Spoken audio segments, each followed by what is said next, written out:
Ni vile hii ni kubwa na ni miezi 6 before ifike miezi 8. Si utakuwa kitembea hivi. Kwani wewe ndio ulibeba mimi ama wewe ndio unabeba? Uko sure ni miezi 6? Wewe ni kama ulicheza mzee. Hii ni miezi 8 hii. Oh, sasa wewe unataka kubimia mimi ile siku yenye mimi alibata, si ndio? Nikuuliza miezi 6 hii. Na si mapacha? Wewe unajuaje kama ni mapacha? Nani anakuambia bwanangu nakanga moja moja? Ungekuwa sasa tuambia ni mapacha. Sasa nikuulize, mtu naendanga kitangazanga mtoto wake? Ni mmoja? Hapo alafu sasa sinaona unacheza hapa na vitu nini? Wewe toka hapa, hii ni ya mtoto, hii ni yangu. Mosquito kwa sasa mpaka ni ya mtoto. Wewe problem yako ni gani? Hapana, pia mtoto atatoka akilia kuliko kama mosquito. Inakuhusu wapi?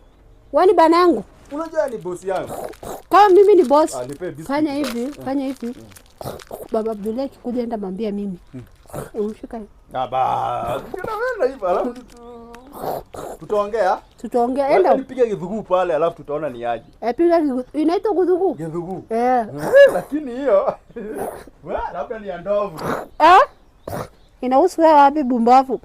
Kama inabatianga bibi yako mimba kidogo kidogo, sisi nabiwa kubwa kubwa. Abana iko na problem.